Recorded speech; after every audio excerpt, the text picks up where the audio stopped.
Vamos então dar início à nossa palestra de hoje, lendo uma mensagem do livro Fonte Viva, que se intitula Renasce Agora. E é a interpretação de Emmanuel às palavras de Jesus, que estão no Evangelho de João, capítulo 3, versículo 3, e que dizem assim: aquele que não nascer de novo não pode ver o reino de Deus. E Emmanuel desenvolve: a própria natureza apresenta preciosas lições nesse particular. Sucedem-se os anos com matemática precisão, mas os dias são sempre novos. Dispondo assim de 365 ocasiões de aprendizado e recomeço anualmente, quantas oportunidades de renovação moral encontrará a criatura no abençoado período de uma existência?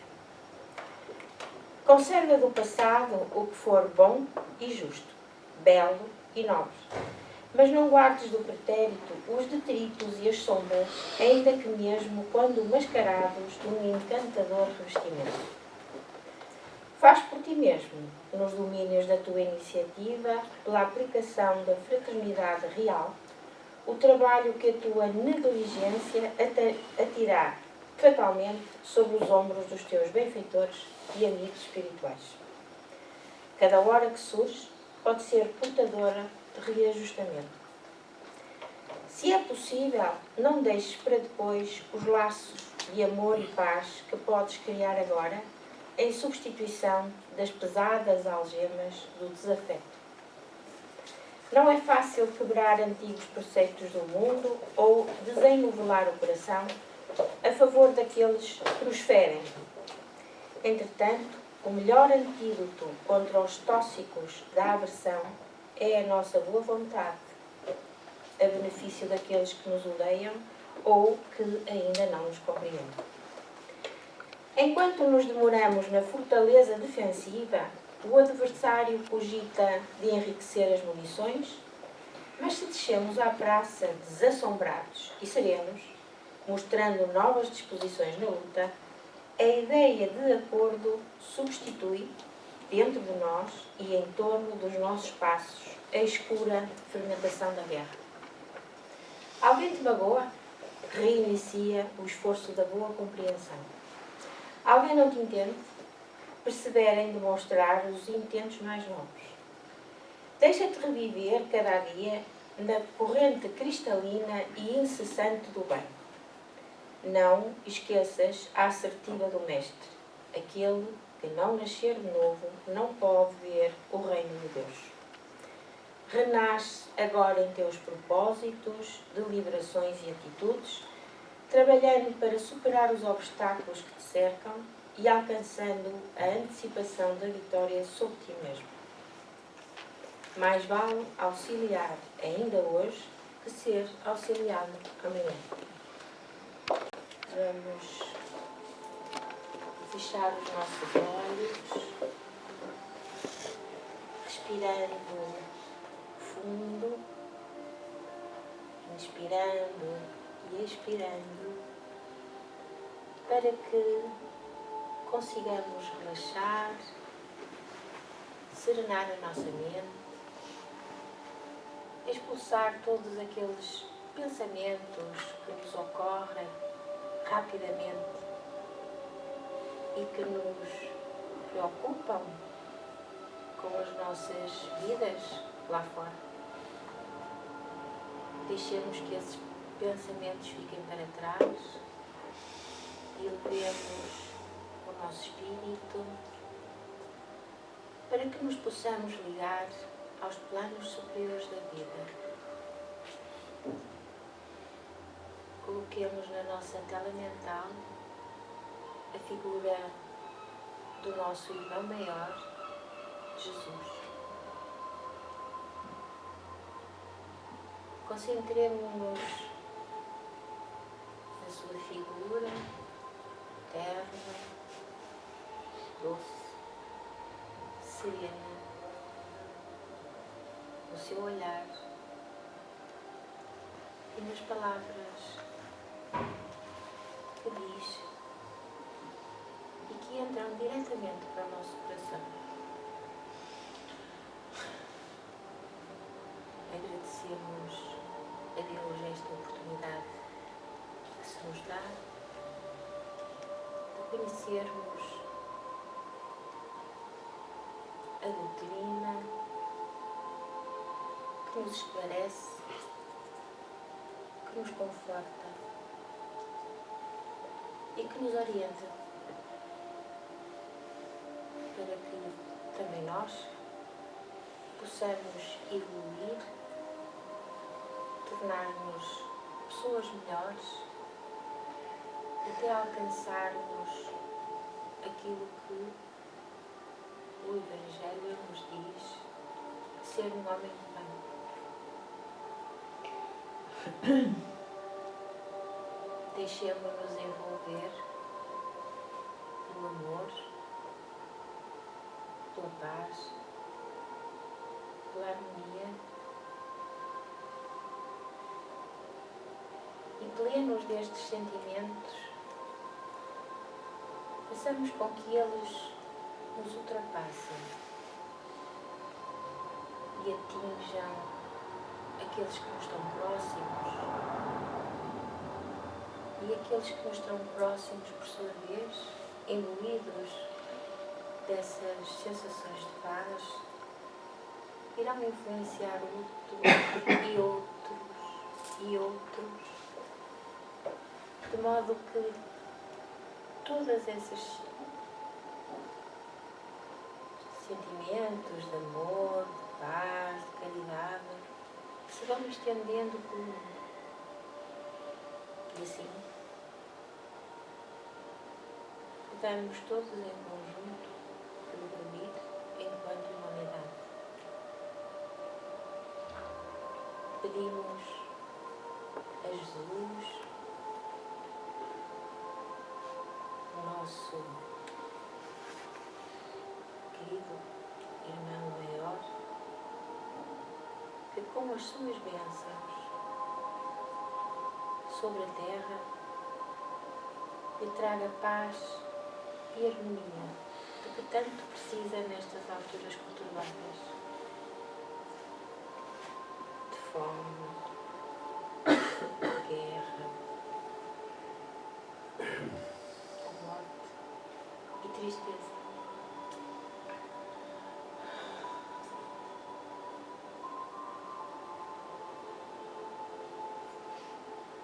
Oremos também para essas crianças que hoje em dia tanto sofrem,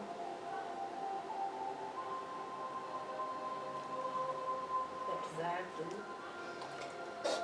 como a doutrina espírita nos ensina, não sabermos o que passou nas suas vidas anteriores e se essas provas que estão agora a sofrer serão uma forma de evoluírem e de se tornarem cada vez espíritos melhores.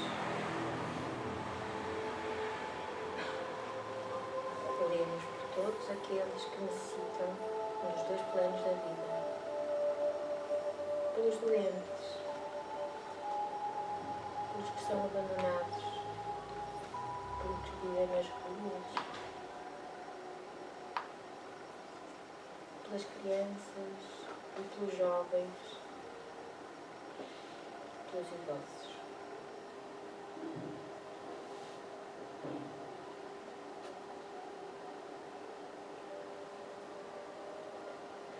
E assim, Jesus, no início desta nossa pequena reunião, em que vamos falar das tuas palavras, pedimos em tuas que nos ilumines com a tua sabedoria, para que possamos conversar, entender as verdades que revelaste. Fica connosco, querido Mestre, hoje e todos os dias das nossas vidas. Muito obrigada. Baixo? Sim? Não? Não é por isso? Há muitos lugares aqui na frente, se quiser vir. Sim? Não, é que isto, às vezes, eu vou tentar projetar a voz. Ora bem, deixei-vos aqui. Ai, obrigada. Obrigada, Carolina.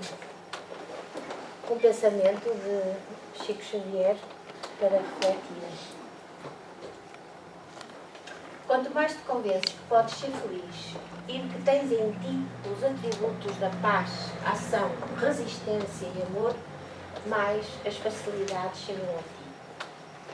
No entanto, se preferes viver em lamentações, na recusa à prática do bem ou no cultivo de vícios, ergues barreiras a ti mesmo desnecessariamente. Portanto, esta frase é uma frase para estimular de facto os nossos bons pensamentos, porque eles estão na raiz, não é, da nossa própria vida. E somos nós, muitas vezes, que vamos criar situações que depois, mais tarde, nos vão trazer problemas e que seriam desnecessárias. Mas hoje o que trazemos aqui é o estudo do Evangelho segundo o Espiritismo, mais propriamente o capítulo 4, que se intitula do item 1 a 14, vamos ver se conseguimos chegar lá. E este capítulo 4 intitula-se Ninguém poderá ver o reino de Deus se não nascer de novo. Vamos falar da ressurreição e da reencarnação. Vamos ver o que é que estas palavras significam, porque é que elas são diferentes à luz do estudo da doutrina espírita. E pelo meio vamos fazendo algumas considerações e vamos mostrando algumas, para situar, digamos assim, no contexto daquele tempo de Jesus e até antes dos profetas, vamos falar um pouquinho sobre eles, porque ajuda a entender. De facto, este é um dos capítulos mais importantes do Evangelho, porque, de facto, a lei da reencarnação é um dos pilares da doutrina espírita. Portanto, convém que nós estudemos isto de forma a entendermos corretamente em que é que consiste a reencarnação. Portanto, convido-vos a ir voar sobre as instruções de Allan Kardec para que possamos, então, entender bem, como já disse, o princípio da reencarnação, que é um dos 5 pilares, como também já disse. Ora, vamos começar pelo item 4, que diz o seguinte: a reencarnação, isto são palavras de Kardec, a reencarnação fazia parte dos dogmas dos judeus, a que nomeavam ressurreição. As ideias dos judeus sobre esse ponto não eram claramente definidas, porque apenas tinham vagas noções acerca da alma e da sua ligação com o corpo. Acreditavam que um homem podia viver e reviver sem saberem de que maneira o facto ia dar-se. Portanto, eles acreditavam, mas tal como estava em cima escrito, era um dogma, não percebiam. Designavam pelo termo ressurreição o que o Espiritismo mais judiciosamente chama reencarnação. E agora o que se segue é a explicação e as definições de Kardec sobre estes dois conceitos. Então, o termo ressurreição dá a ideia de que o corpo está morto e volta à vida, o que a ciência demonstra ser materialmente impossível. Portanto, cá temos já o espírito científico de Allan Kardec a raciocinar e a explicar, não é, de uma forma perfeitamente lógica, que isso não é possível. A reencarnação é a volta da alma ou espírito à vida corpórea, mas num outro corpo, especialmente formado para ele e que nada tem de comum com o antigo. Pronto. E estas duas definições são de facto importantes e são elas que vão ser desenvolvidas ao longo desta comunicação que vos trago hoje. A palavra ressurreição podia aplicar-se a Lázaro, mas não a Elias nem aos outros profetas. Isto são palavras de Allan Kardec. Portanto, ele antes dizia, eu até vou voltar atrás, que a ideia da ressurreição, a ciência já tinha provado que não era possível, porque ressurreição refere-se ao corpo que está morto e que volta a viver, e ele vai auxiliar-se deste exemplo da ressurreição de Lázaro para explicar isso mesmo. Então fomos buscar a ressurreição de Lázaro, está na Gênesis e também no próprio livro, Evangelho segundo o Espiritismo. E o que é que diz Kardec? Kardec diz que a ressurreição de Lázaro não a considera como um retorno à vida do corpo em decomposição, mas como um caso de morte aparente, ou de catalepsia, letargia. O que é isto? A letargia, a catalepsia, que nós hoje chamamos de morte aparente, é um estado de consciência em que as funções vitais diminuem, mas não estão extintas. É claro que, na altura, os conhecimentos médicos eram muito poucos, não eram escassos, não se sabia nada da medicina, então a ver mesmo que, se fosse hoje em dia, não é? Nós vinhamos um doente num estado comatoso, no fundo isto é um estado de coma, e fazíamos-lhe logo um diagnóstico de um acidente vascular cerebral. E depois fazíamos uma ressonância e tínhamos a resposta. Portanto, era isto de facto que tinha Lázaro. Portanto, quer dizer, Jesus foi ressuscitá-lo. Então, que significado tem este episódio? Este episódio tem um significado moral e espiritual. Porquê? Porque serve de sinal do poder de Jesus, associado à sua vontade e ao seu magnetismo, capaz de reativar a consciência de Lázaro. Certo? Portanto, ele estava num estado de coma e Jesus, com todo o poder de que dispunha, com toda a capacidade que tinha, até do ponto de vista magnético, à falta de melhor palavra, porque um dia a ciência evoluirá e nós já não lhe vamos chamar magnético, mas chamaremos outra coisa qualquer, e portanto, consegue fazer com que a consciência de Lázaro volte àquilo que seria normal, e ele volta, sai, levanta-se, vinha envolto em panos, não é? Para que todo o povo que ali estava à volta percebesse que Jesus era realmente um homem cheio de poder e era, sem sombra de dúvida, enviado por Deus, porque só um homem com aquele poder poderia trazer à vida Lázaro. Entenderam? Portanto, é uma ressurreição. Voltando a Kardec, ele diz que, segundo a crença dos judeus, portanto, falamos de ressurreição, agora vamos falar de reencarnação. Se, segundo a crença dos judeus, João Batista era Elias, o corpo de João não podia ser o de Elias, pois que João fora visto criança e os seus pais eram conhecidos. Certo? João Batista podia ser Elias reencarnado, porém não ressuscitar. Porque, como já perceberam, ressuscitar é voltar a trazer a vida, não é? E, de facto, Elias tinha um corpo antigo e João Batista era contemporâneo de Jesus. Portanto, era óbvio que, do ponto de vista científico, isso era impossível. Então, quem foi o profeta Elias?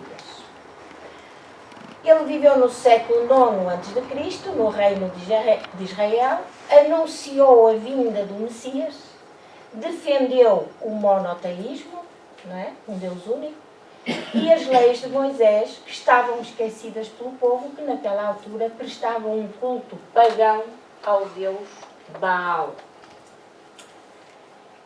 E diz o livro de Malaquias do Antigo Testamento o seguinte: lembrai-vos da lei de Moisés.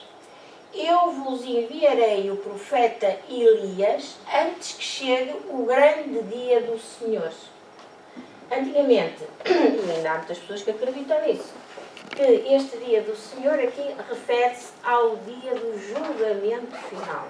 Portanto, quando o mundo terminar, as almas vão todas ser julgadas, um grande julgamento, e aí umas vão para o inferno e outras vão para o céu. Ora, isto já está mais que visto que na doutrina espírita está completamente desfeita, digamos assim, esta ideia.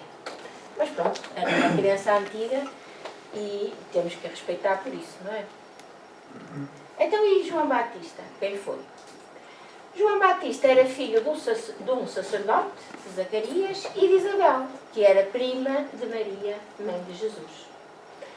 Também o seu nascimento foi anunciado por um anjo e que disse que João Batista, aliás não chamou João Batista, disse que o nome que seria indicado era o de João, e João seria um espírito superior que também tinha uma missão divina, a de preparar a vinda de Jesus. Portanto, ele viveu no deserto, pregou a conversão, a penitência, aclamou e divulgou que o Messias tinha vindo. Na altura os judeus esperavam já, do ponto de vista religioso, tinham já a ideia do Messias, mas achavam que o Messias vinha assim no meio de carruagens cheias de pompa e circunstância, que seria um filho de um rei, portanto qualquer coisa muito chamativa, digamos assim, mas de facto não estavam à espera que viesse um Messias que nasceu num estábulo, de uma família pobre, no meio de uma região também pobre do reino de Israel. Portanto, era preciso algum esforço da parte de todos para que os judeus fossem convencidos que Jesus era o verdadeiro Messias. Portanto, ele batizou Jesus, assim como batizou muitos outros, convertendo-os já ao cristianismo. E por isso estas palavras conhecidas, o Cordeiro de Deus que tira os pecados do mundo. João Batista foi a reencarnação do profeta Elias, e isto pode-se ver nas palavras de Jesus, que estão no Evangelho de Mateus, o capítulo 11, item 14, e que dizem: e se o quereis reconhecer, ele mesmo é Elias, que havia de vir. Referindo-se a João Batista, e de facto estas palavras são tão claras que não necessitam de mais explicação nenhuma. Portanto, voltando agora de novo àquilo que interessa, porque esta de facto é a parte mais importante deste capítulo, quanto a mim, que é o diálogo entre Jesus e Nicodemos.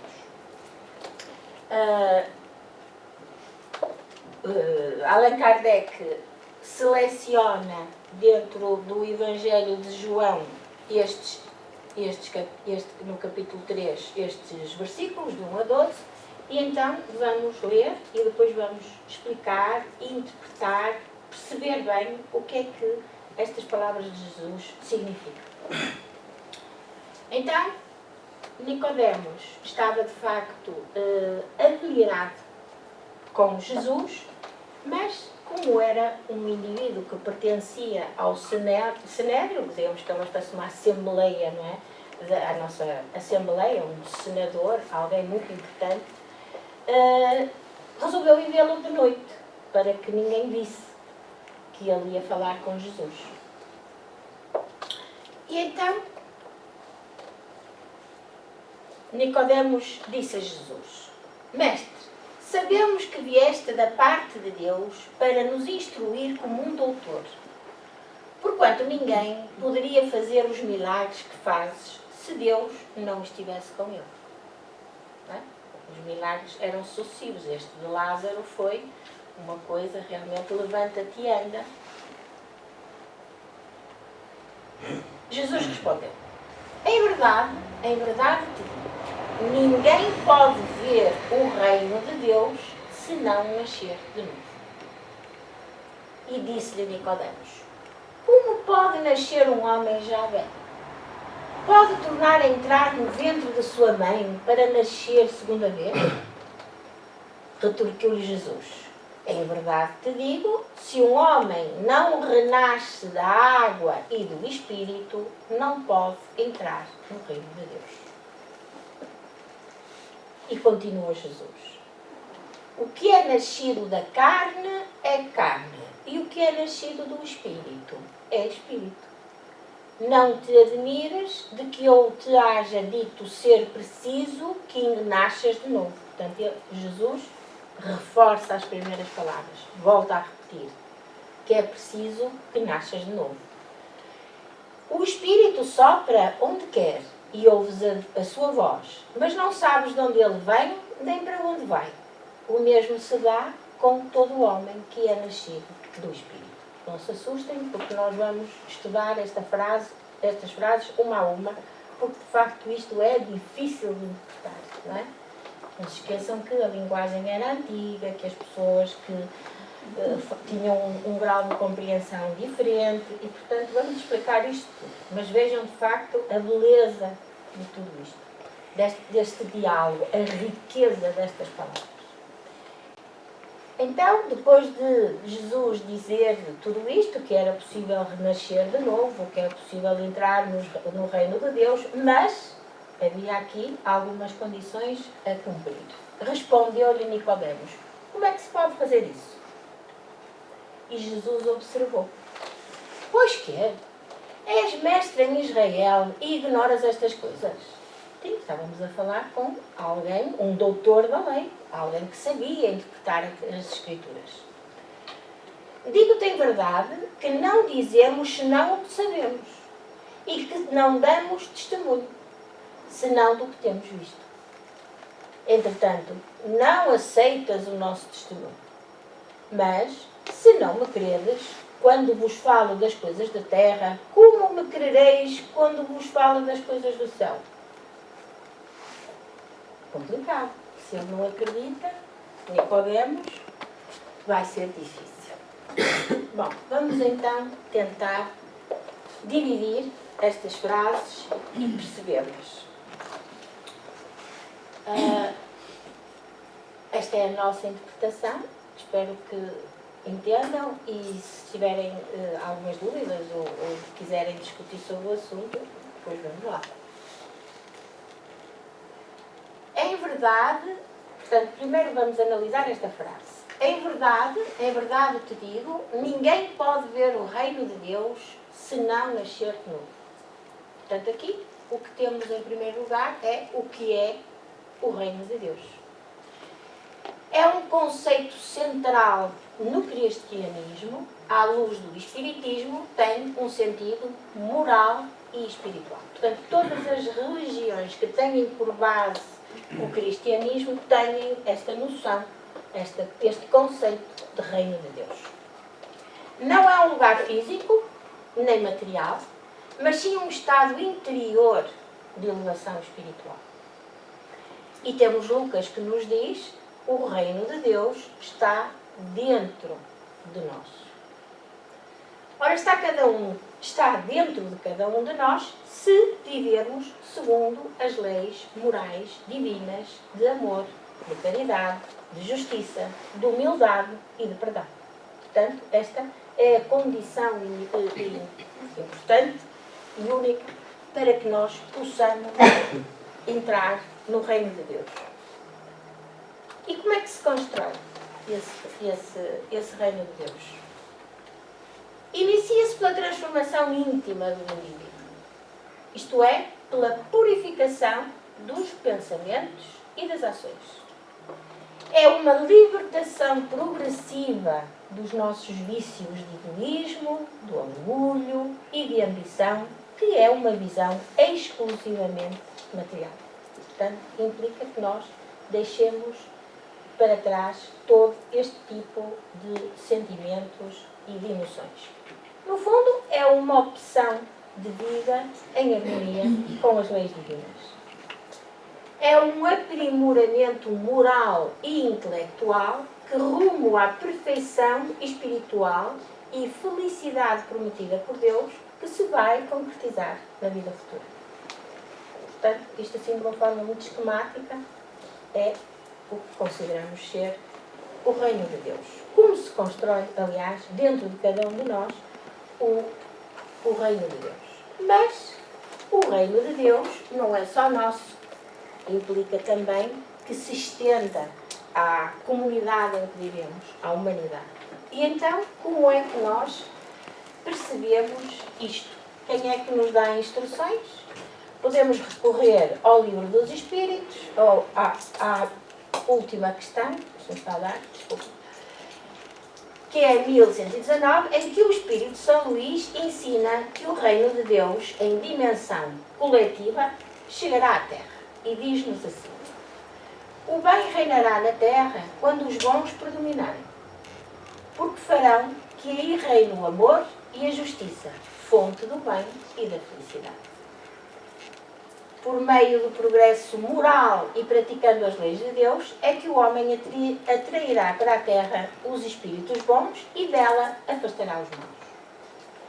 Porém, estes não a deixarão, senão quando daí estejam banidos o orgulho e o egoísmo. Certo? E continua.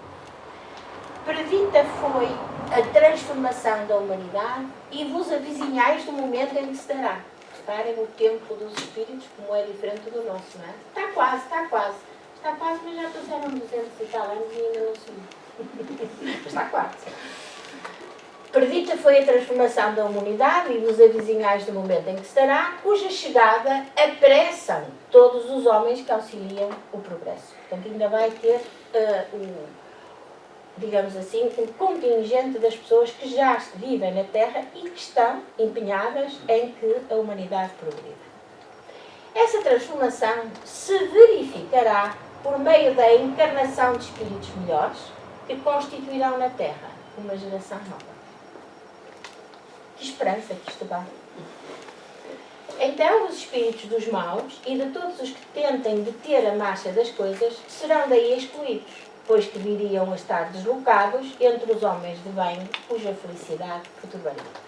E depois vem por aí fora mais coisas, mas já não se enquadram aqui nesta nossa explicação. Portanto, temos aqui no reino de Deus que se constrói, como perceberam, primeiro indivíduo a indivíduo, pela transformação íntima, e depois do indivíduo para o coletivo, que é a humanidade. Agora vamos a outra frase. Esta. Nascer de novo. Em verdade vos digo, ninguém pode ver o reino de Deus se não nascer de novo. Então o que é que isto quer dizer? Kardec explica que Jesus não estava a falar em sentido simbólico. Portanto, não se referia ao batismo nem à conversão, não é? Mas literalmente sobre uma nova existência corporal, ou seja, a reencarnação. Jesus esclarece que o progresso espiritual é uma consequência de múltiplas vidas, onde o espírito, através das experiências e provas nas várias existências humanas, purifica-se e aproxima-se de Deus. Portanto, isto exige esforço de cada um, não é? O nascer de novo não basta só reencarnar. É preciso também nós esforçarmos por nos aprimorarmos em termos morais e em termos intelectuais, estudando, buscando conhecimento, para que possamos então passar gradualmente, não é, a um estado melhor, a um estado em que vivemos em harmonia com as leis divinas, que sabem que é o amor, a caridade, a justiça, não é? O respeito pelo próximo, o amor ao próximo. Mais? Querem dizer mais? É para acordarem. A humildade. Paciência. A paciência, muito bem. Estão acordados. Nascer de novo é também uma expressão que é coerente com o princípio da justiça divina. E porquê? Porque seria injusto Deus condenar uma alma, uma alma por faltas porque não teve tempo ou maturidade para as corrigir numa única vida. Portanto, uma uma única vida não é suficiente para que uma alma ou espírito se corrija. Não dá tempo. Não é suficiente. Não se consolidam o aprendizado. A reencarnação é um dos pilares da doutrina espírita, como já dissemos, princípio natural e necessário para o aperfeiçoamento do espírito. Ou seja, é uma evolução progressiva do espírito que vai aprendendo com as lições das provas que supera em existências sucessivas. Aprende com as provas que supera e com as que não supera. Não é? Temos sempre é que ter esta capacidade de refletir sobre as provas que nos surgem ao longo da vida, sobre as adversidades. Umas conseguimos vencê-las, outras mais ou menos. Não é? Temos é que ter sempre essa capacidade, esse autoconhecimento de que fala Santo Agostinho e que, de facto, nos leva a que nós possamos chegar ao ponto em que o que é que isto que se passou na minha vida me deu de novo, me trouxe de novo. O que é que eu posso aprender com isto? E reparem que esta postura já é muito diferente daquela da lamentação, da pessoa se ter uma como é que eu ia dizer? Sim, sentir-se injustiçado, sentir que já não... Porque é que lhe aconteceu isto a mim? Porque é que então eu sou tão boa pessoa? Porque é que é a mim e não a outros que são tão maus? Não, era para mim porque eu precisava disso. É uma chamada de atenção para algo que eu fiz errado. Não é? E temos que, de facto, refletir sobre isso, porque são essas as provas que nos trazem, de facto, a evolução. Não é o bem-estar. O bem-estar é uma compensação daquilo que nós fomos conquistando ao longo das nossas vidas, atual e anteriores. Há uma dúvida? Vamos avançar então. Nascer de novo explica as desigualdades entre os homens na Terra como oportunidades de aperfeiçoamento ajustadas à evolução de cada ser. É por isso que uns estão bem, não é? Outros sofrem provas terríveis, outros não sofrem, porque cada ser, cada espírito necessita da sua evolução. E essa evolução é feita individualmente, não é? E nós sabemos, através da doutrina espírita, que mesmo antes do espírito reencarnar, ele é chamado a escolher as suas provas. Ele propõe-se, agora vou superar este problema, este vício que eu tenho, esta virtude que eu tenho, não é? Vícios e virtudes, obviamente, não pode ser só vício. E, portanto, compromete-se a passar essas provas. Se não as conseguir ultrapassar numa vida, propõe-se outra. E pronto, e como estamos nesta época de transição e sabemos que o mundo vai de facto mudar, o planeta vai mudar, pode até esse espírito que esteve ali sem evoluir, mas que lhe é possível estar, digamos que estacionário no mesmo plano, ter que ir para outro mundo porque este já avançou e o espírito não avançou com ele. Digo. Só uma questãozinha. Se nós, nos determinados itens que sejam necessários para não reencarnar de novo, fomos bons e outros fomos maus, nós temos que reencarnar sucessivamente até aprimorar moralmente. Claro. Esse é que é o objetivo da reencarnação, exatamente. É mesmo esse o objetivo da reencarnação. Tá? Portanto, Allan Kardec conclui que sem a reencarnação, a maior parte das mensagens de Jesus permaneceria inexplicável e incompleta. Dúvidas? Avancemos. Já temos essa. Então vamos para o item 6, em que Allan Kardec vai falar da reencarnação de João Batista como Elias. A ideia de que João Batista era Elias e de que os profetas podiam reviver na Terra surge em muitas passagens dos Evangelhos.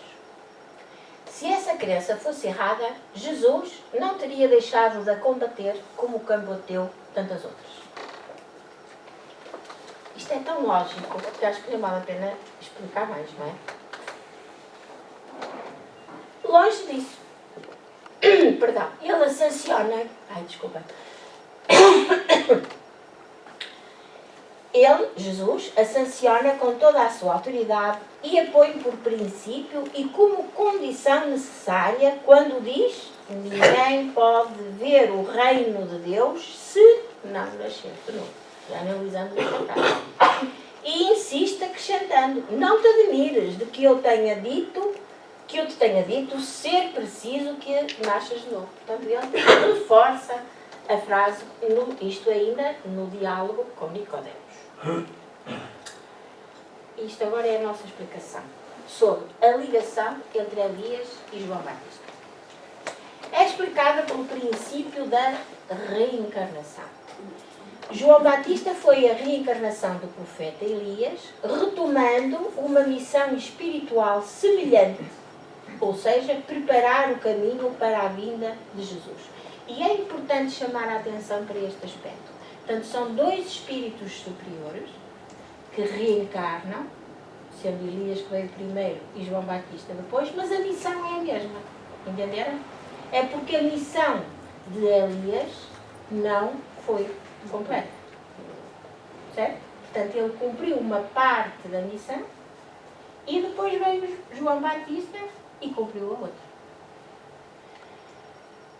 Na questão do Livro dos Espíritos 222, temos também esta explicação. Os Espíritos esclarecem que os grandes profetas foram os precursores da ideia cristã. Portanto, eles vieram antes de Jesus. Elias foi um deles e mais tarde, reencarnado como João Batista, anunciou o Messias. Portanto, aqui, mais uma vez, temos a confirmação de que João Batista foi a reencarnação de Elias. E, como vos disse, cá está o exemplo muito claro da continuidade espiritual das missões. Avancemos. Agora analisemos, segundo Allan Kardec, esta frase: se um homem não renasce da água e do espírito. Diz Kardec, estas palavras foram interpretadas no sentido da regeneração pela água do batismo. Isto foi a primeira interpretação. O texto primitivo dizia simplesmente: não renasce da água e do espírito. Ao passo que em algumas traduções o Espírito foi substituído por Santo Espírito, o que já não corresponde ao mesmo pensamento. Portanto, substituir o Espírito por Santo Espírito já tem uma conotação e uma interpretação completamente diferente. E diz Kardec, para se apanhar o verdadeiro sentido dessas palavras, cumpre também se atente da significação do termo água, que ali não foi empregado na acessão que é própria, água como água. Os conhecimentos dos antigos sobre as ciências físicas eram muito imperfeitos. Eles acreditavam que a Terra saía das águas e, por isso, consideravam a água como um absoluto elemento gerador. E então aqui, Allan Kardec vai se preparar para explicar rapidamente o que é a água no sentido da gênese mosaica. Ou seja, o que é isto? Isto é a formação, não é? A formação do planeta Terra, como vamos ver, desde a parte aquela coisa nos 7 dias, não é? É uma explicação para que o povo daquele tempo percebesse como é que a Terra tinha sido formada, o planeta. Fomos buscar também algumas das interpretações de Allan Kardec, que está na Gênese, no capítulo 12, chama-se mesmo Gênese Mosaica, para que entendessem o que cada uma das frases que Allan Kardec nomeia no Evangelho, neste item, para que percebessem bem. Então, diz assim Allan Kardec, isto tudo a propósito do termo água. Não se percam. Então diz, o Espírito de Deus flutuava sobre as águas. Isto corresponde ao primeiro dia da criação. Representa a ação da inteligência divina sobre a matéria primitiva, as águas. iniciando a formação do planeta Terra. Portanto, vejam aqui o simbolismo de água. E água já mudou completamente de conceito. Portanto, aqui água significa matéria primitiva, certo? E foi pela ação de Deus que se formaram, que se iniciou a formação do planeta Terra. E depois diz, na segunda frase, que o firmamento seja feito no meio das águas. O que é que isto significa? O segundo dia de criação. Indica a organização dos elementos primitivos, como a formação da atmosfera que se distingue dos mares. Então aqui já temos dois. Já temos o ar e o mar. Sempre a água presente. Outra frase, terceira frase. As águas que estão debaixo do céu se reúnem em um só lugar e que apareça um elemento árido. Traduzindo isto, é o terceiro dia, refere-se ao terceiro dia da criação e simboliza o surgir dos continentes, o elemento árido, dos mares, as águas que estão debaixo do céu, já havia firmamento, certo? Resultantes, sobretudo, de transformações geológicas, obviamente. Mas vamos continuar com Gênesis mosaica. As águas produzam animais vivos que nadem na água e pássaros que voem sobre a terra e sobre o firmamento. Portanto, agora já temos a atmosfera, já temos o mar, falta-nos a vida. E então aqui, o quinto dia da criação marca o início da vida nos mares e nos ares. Portanto, aparecem os primeiros seres aquáticos e os voadores, representando o início da vida. Portanto, se acharam interessante, como eu acho esta parte da Gênese, no capítulo 12 está lá tudo muito bem explicado. E Kardec, como sempre, não é? Como verdadeiro cientista que é, vai fazer uma comparação entre estes conhecimentos dos antigos, não é? Da Gênese mosaica, e as atuais, à época dele, não é? Os atuais conhecimentos sobre a evolução do planeta. Os períodos, aqueles períodos da formação, os desgelos, etc. É muito interessante e até está muito bem feito, porque está feito nos quadros e ele faz esta correspondência. Bom, dúvidas? A Gênese mosaica é o mesmo que do livro da Gênese. Exatamente. Ok. Do Antigo Testamento. Então, agora continuando com a interpretação de Kardec, ainda no diálogo de Nicodemos, passamos para o item 8. Falamos da água, certo? Agora vamos falar do Espírito. Segundo os conhecimentos dos antigos sobre as ciências físicas, a água tornara-se o símbolo da natureza material, como o Espírito era o símbolo da natureza inteligente.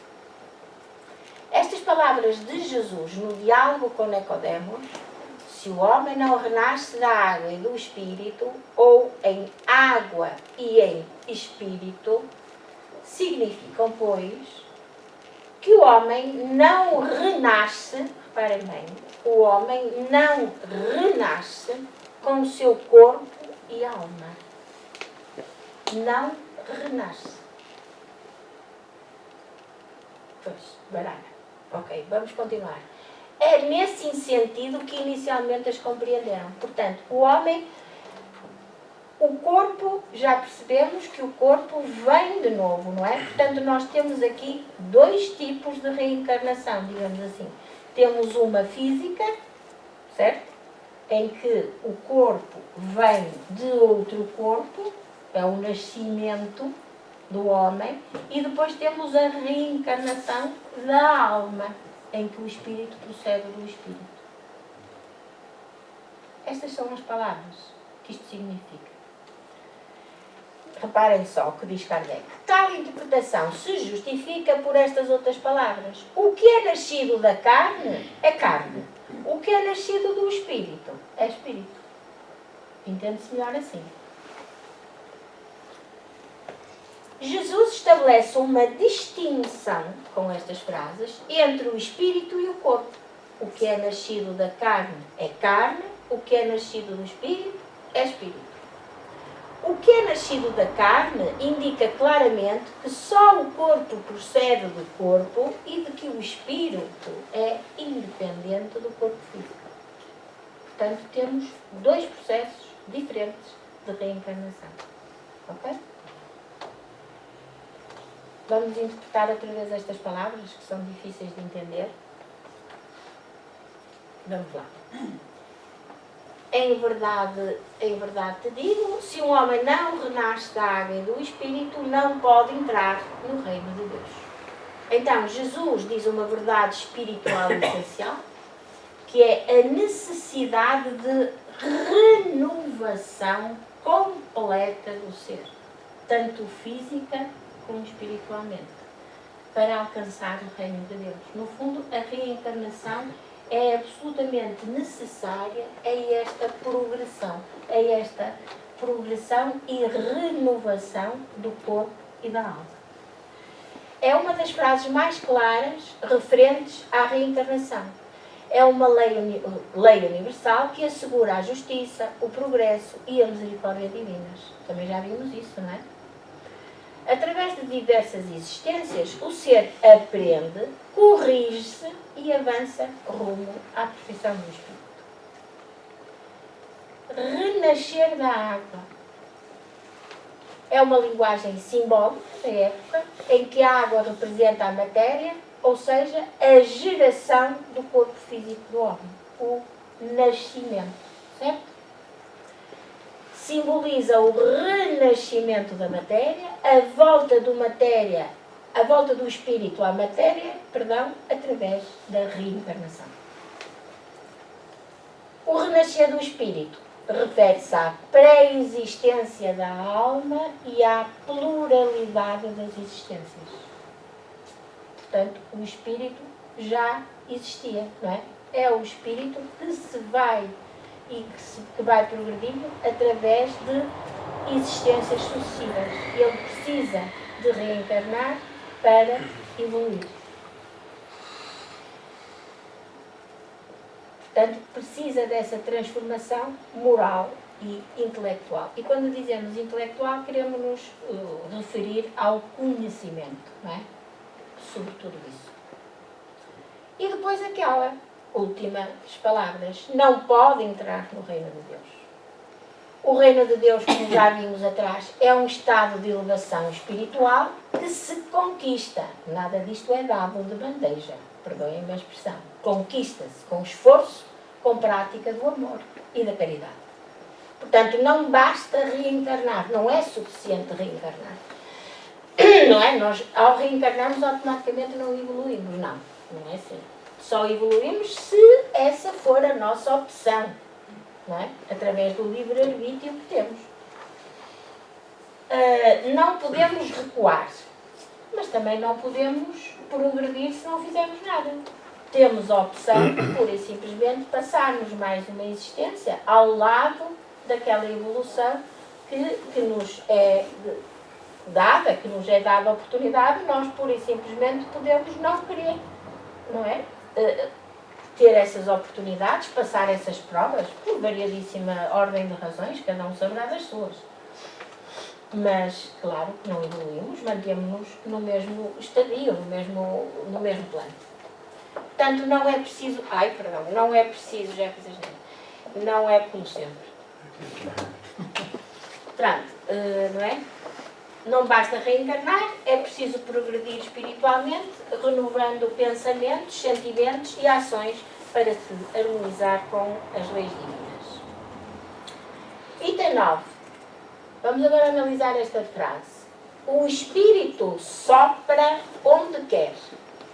Ouves-lhe a voz, mas não sabes nem de onde ele vem, nem para onde vai. Então, Allan Kardec diz que o Espírito aqui pode ser entendido como o Espírito de Deus, aquele que dá a vida, ou como a alma ou o Espírito do homem. Portanto, a alma é o Espírito encarnado. Nesta última acessão, alma do homem, não sabes de onde ele vem nem para onde vai, significa que ninguém sabe o que foi nem o que será no futuro o espírito. Portanto, ainda temos isto em aberto. Não sabemos de onde vimos e também não sabemos para onde vamos. Ainda não temos estas respostas. Se o espírito ou a alma fosse criado ao mesmo tempo que o corpo, saber-se-ia de onde ele veio, porque conhecer-se-ia o começo, certo? Pronto. É o nascimento, e há muitas religiões que acreditam nisto, não é? Que a alma e o corpo são formados em simultâneo. Seja como for, esta passagem consagra o princípio da pré-existência da alma e, por conseguinte, o da pluralidade das existências. E pronto, se calhar ficava por aqui, porque já são 11 horas e ficava por aqui. Se quiserem fazer alguma questão, algum comentário. Não. Pronto. Trouxemos esta passagem de Lucas, capítulo 17, versículo 20 a 21, que nos diz: o reino de Deus não chegará com aparências exteriores. Ele está dentro de ti. Se queres encontrá-lo, começa por acender a luz da compreensão e do amor no próprio coração. Preparando-nos para a oração final.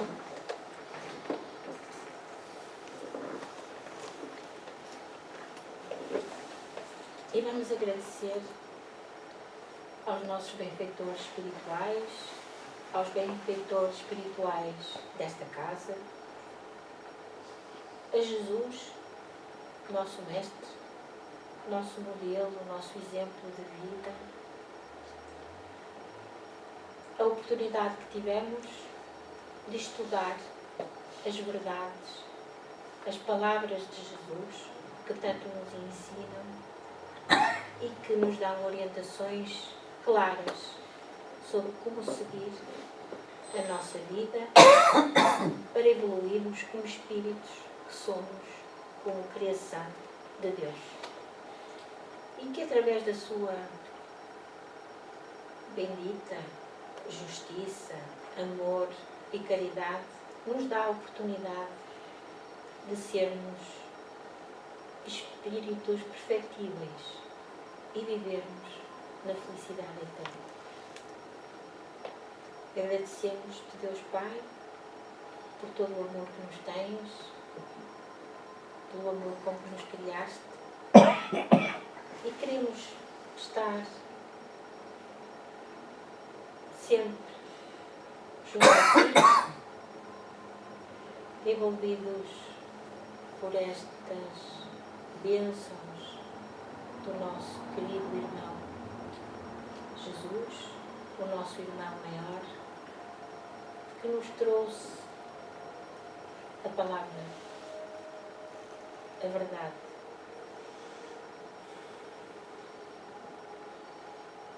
Estamos muito gratos, Senhor,